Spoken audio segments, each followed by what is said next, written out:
Hello, everybody, and welcome back. If this is your second or third time watching anything that I have to say, today I'm going to continue answering questions. I am at part question mark of this series because I don't remember where I am at, but I am answering. Let me see, questions number 39 to 45 of this guy's uh, series of questions. And all of these have to do with homosexuality, a very important topic, I suppose, um, and something that Christians have gotten a lot of flack for, and I do not doubt I will get any less after this video. So, I suppose let's begin. The questions are: 1. Is acting on one's homosexuality a sin? I had to write them down because there's so many I can't remember them all. 2. Is homosexuality itself a sin? 3. Do I believe they should have the right to get married? 4. Would my church ever marry a couple? 5. If not, and I believe they should, why should I remain in that church? 6. Why would God create people who are gay and then punish them for being gay? 7. If God is already sending them to hell, why persecute them? So yeah, 7 is a bit too much for me to just remember off the top of my head. It's sort of like there's this comedian. He says a guy can focus on 3 things at once. 7 is more than 3. Last time I checked. Okay, so I'll start with number 1. Is acting on one's homosexuality a sin? Well, I mean, if you're defining sin according to the Bible, then yeah, obviously. If you're a Christian, I think that's where you should be defining what you should be defining sin from. Should I take these off? That must be a bit difficult. Let me just turn that down a little bit. Yeah, it's a little better. You can see my eye.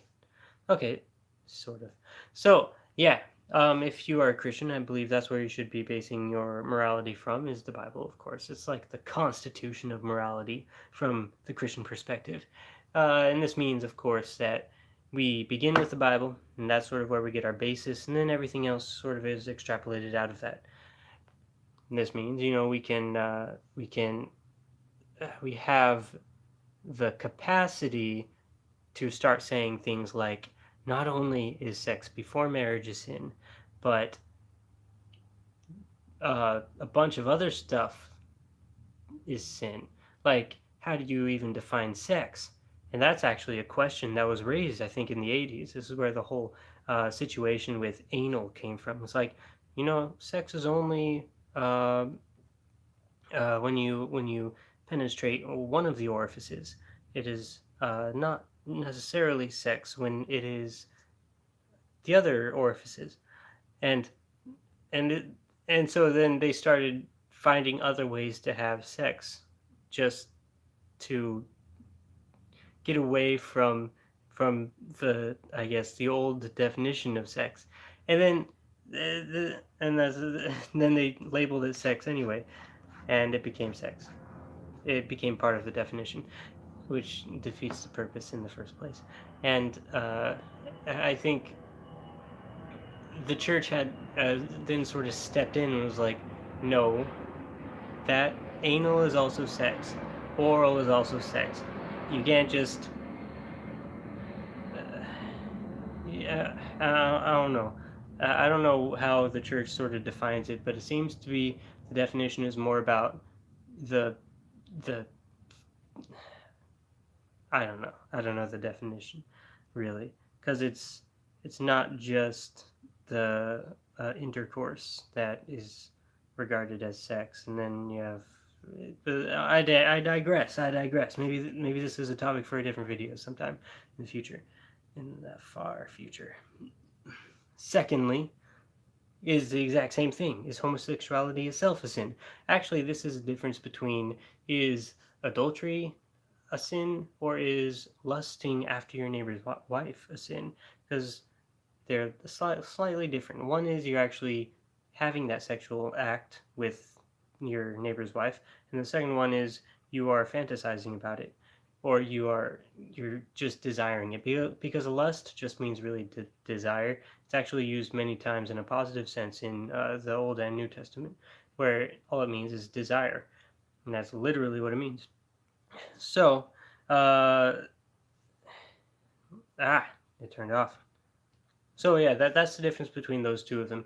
One is, homosexuality itself is a sin, and then of course acting on that is also a sin, and that's uh, that is found, I think, in Leviticus 22, I believe, among other places. It's kind of riddled about in there. So yeah, there's that. Do I believe they should have the right to get married? That's another topic. I don't know, because I don't know how far reaching rights should be. Like, I think Israel has a pretty good system where they just sort of let the whoever is marrying decide who gets to marry. So, like, if you're Jewish and you want to have a Jewish wedding, then let the Jews decide who's allowed to get married. If you just want a civil union, like a court marriage, then whoever the state allows to get married should be married. And then if you're a Christian and you want a Christian marriage, then you go to the Christians to get the Christian marriage. And so I think that could be a good system. As far as a right, I don't know. I don't think we should have a ton of rights as people. Like, there's anti-discrimination, sure, but how far-reaching is anti-discrimination? It's like you can't you can have the right to not be discriminated against on a state level, but should you have the right to be discriminated against on the private level, like in the private sector or businesses? Honestly, I don't know. I think I would lean more. I would err more on the side of freedom rather than uh, government sanctions and stuff, or government rule. And that's just what I would. That'd be my personal opinion. And then so that would follow through on the marriage aspect of this as well, because should you force churches to get to marry gay couples? No, absolutely not. Should you force a public worker to issue a marriage license? That's a different thing. That's like, yeah, I don't know. That's a tough one. I mean, I'll probably have to skip that one for now. I don't think marriage itself should be a right. I think that's sort of overreaching the whole rights thing. I think there should be very few rights that are actually given to people, because a right means basically if you have the right to something, then whoever is the provider of that thing, you are legally allowed to go and force them to give it to you. It's just like the whole situation with the right to medical care. That means you have the legal authority to go and have the police force these other people, or have the government force these other people to give the doctors to give you medical care. And I think that is sort of barbaric and tyrannical. And so I think, in the same sense, we have the right to certain things. Like we can't force people uh, we can't put people in a cage, for instance. We have the right to life, liberty, and the pursuit of happiness, and these things, we can't limit that in people. But then at the same time, that's not really something that you can force someone else to give you. And so I think that sort of the system recently has been kind of corrupted, the whole rights system, in that sense, and I think that's a bad thing. Definitely not a positive. Uh, it's definitely not saying anything positive, or if your cause is to get the public opinion to lean more towards accepting homosexuality, in my opinion. Okay, next. So yeah, right to get married? Don't know. I'll have to think about that one more. Next, would my church ever marry one? Probably not if I was in charge, to be honest. Again, the church, it's their obligation to do what the Bible says. If the Bible says no, then it's their obligation to no go. So yeah. Next question: if not, and I believe they should have the right to get married, why remain? For all the reasons I outlined above. Okay, so this is the next question. This is sort of not really a tricky one. It's more like in my biology one cell biology textbook one time, it was said that sometimes there are difficult things in science, and these difficult things are not difficult because the science is difficult to sort of understand, but it's difficult because of social pressures.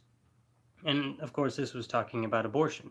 Well, what sort of social pressures could there be? Politics, of course, because of course politics should be in science because that's a really smart thing to do, and that has never led to any mass homicide or genocide ever in the history of the world, obviously. Okay, so um, why would God create people who are gay and then punish them? Well, He doesn't. People aren't born gay. It's just not the case. At least science has very clearly demonstrated that they have no idea. So we have, of course, back in the olden days, I think in the 60s, they had this idea that there were male brains and female brains and gay brains and straight brains, that there were certain things that were that were unique to females or unique to males or unique to homosexuals or unique to straight people. And over the years, as we learn more about brains, that was proven to be false. There's actually a spectrum in with regards to everything, and there are tendencies, but it's not clear whether or not those tendencies were there before the person was acting out on their either sexuality or gender leanings, or if that is a result from their sexual preferences or gender leanings. And given the recent sort of discoveries regarding the brain, with neuroplasticity and all of that, it's more likely the latter because we have a lot of control over our brain. And if our brain is really like the naturalists like to claim, if our brains are much of the determining factors within our behavior, and we have the capacity to change our brains to the degree that we do, which is a very large capacity, then homosexual behavior is just born that way or unable to change that is just out the window. And then the statistics show this anyway. Like 40% of people who are gay after the age of 40 were not before the age of, were not in their earlier years. And then it's a significant number the other way around as well. I think it's like 56% of people who were gay in their earlier years become not gay after the age of 40. And then you have a ton of teenagers who are just I th- I it was a really just crazy number. I forgot what the number was. It was like 98% of people or teenagers before the age of 18 who say that they're gay turn out not to be gay, which I think that's a bit inflated because that means that there are a lot of potential, like if they stayed that way, that'd be like 50% of the population at least. So maybe that's a bit inflated. That's I forgot where I got that number from, and that's something I've taken issue with. But also in twin studies, it's demonstrated that roughly 17% of twins who have one homosexual twin have them both to be homosexual.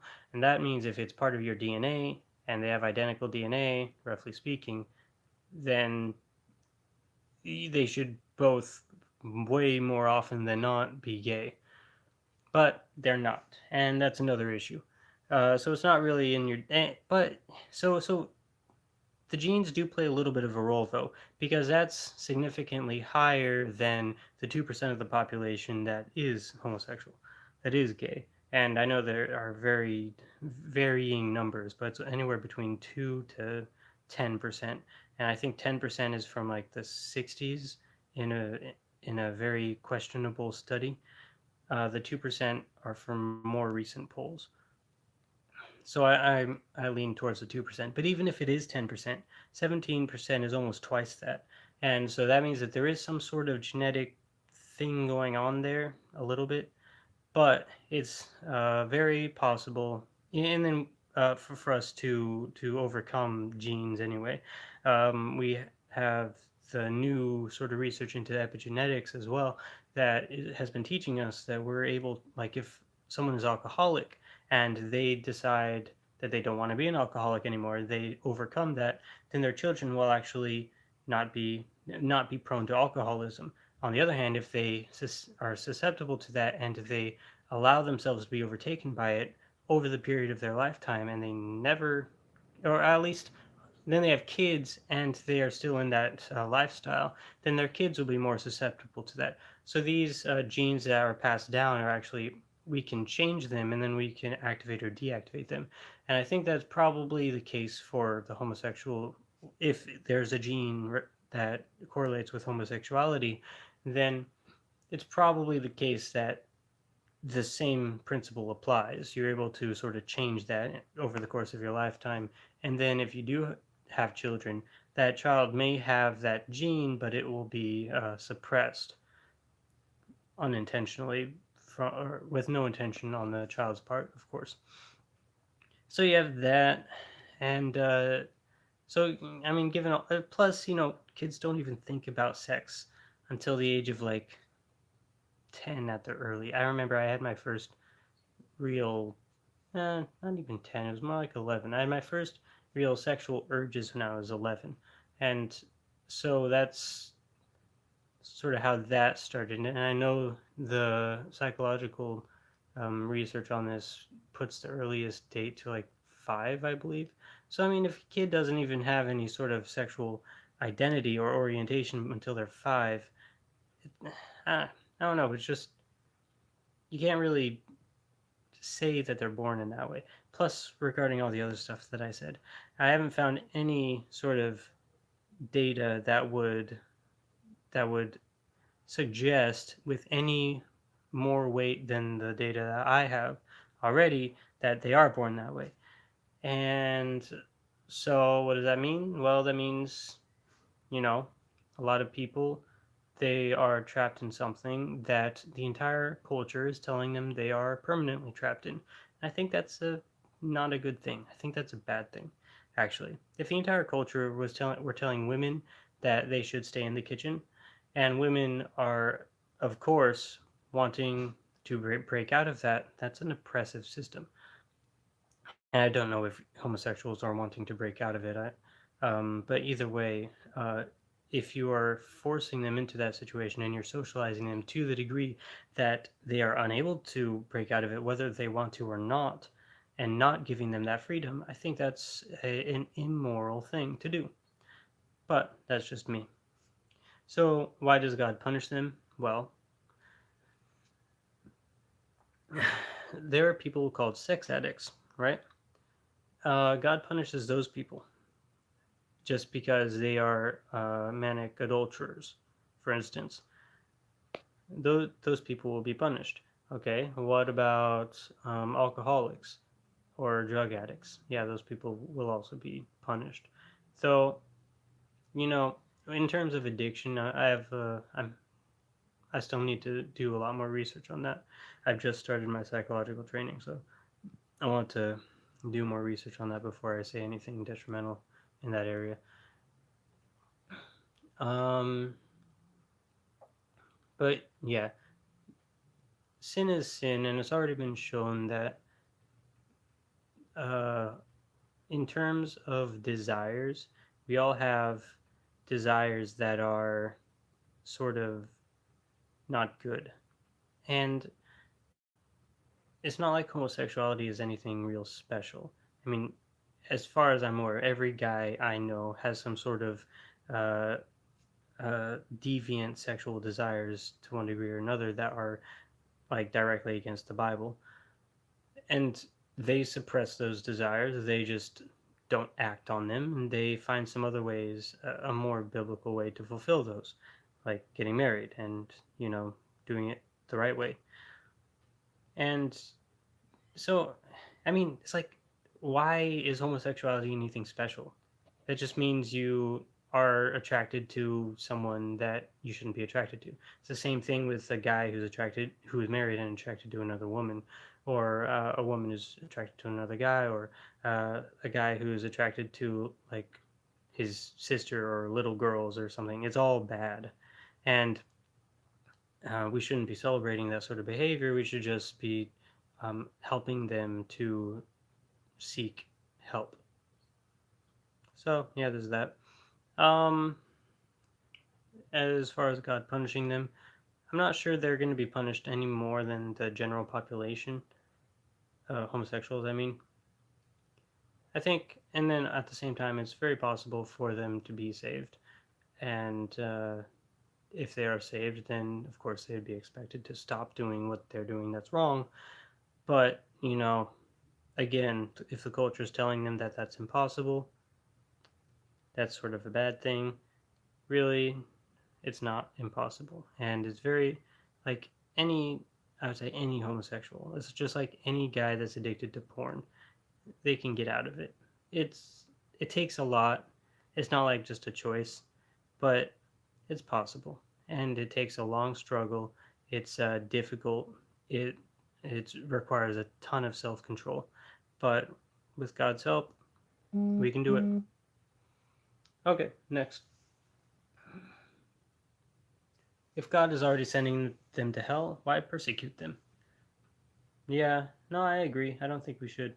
I think holding up any sign saying you're going to hell is um, ignorant of what the Bible says, first of all, and uh, and malicious, unintentionally malicious, but it is. Really, it's like Paul says. I think it's Paul. He says, "Love your enemies," for instance. And if you were to love your child, you could talk to your child and say, hey, don't go on the road because a car will hit you. You don't say, maybe this is a bad analogy because I don't know if I was if my child was in the middle of the road, I'd probably run out and snatch him out of that. But you wouldn't be going at it in a hateful way. You'd be always just trying to go at it in a more loving way. And then we are to view all people as our brothers and sisters, well, as our neighbor. We're okay from a biblical perspective. My brother and sister and my neighbor are, of course, other believers and Jews. Other people, really, I think we should be less concerned about. Sure, like missionaries are good, um, but in terms of the whole idea that it's our primary goal in life to save souls, I think that's sort of a mischaracterization of the message of the Bible. It's good to do that, but it shouldn't be our primary focus.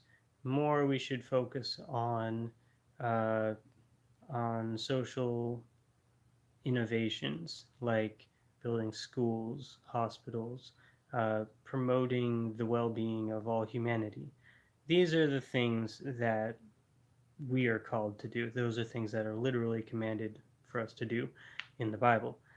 And as far as going out and saving souls in the same way that we are today, not so much. We're called to make disciples, sure. But disciples are typically people who already believe. I mean, that's just the truth. So I don't know. I have a lot to say about that, but maybe that's something for a different time. Should we persecute anybody who is not part of the community of God? No. Should we persecute anybody who is part of the community of God? No. We are supposed to rebuke people who are part of the community of God with love and respect. And then, eventually, if they are completely obstinate, and we kick them out of the church eventually. But that's a long process. And then, as far as non-believers, there's like absolutely no uh, commands or decrees regarding how we're supposed to behave towards them. Besides, we're supposed to love them. And then what does that look like? Well, of course, probably looks like what the Bible tells us we ought to do to people that we love, and that's uh, do unto them that we'd have them do unto us. And I highly doubt if you are on the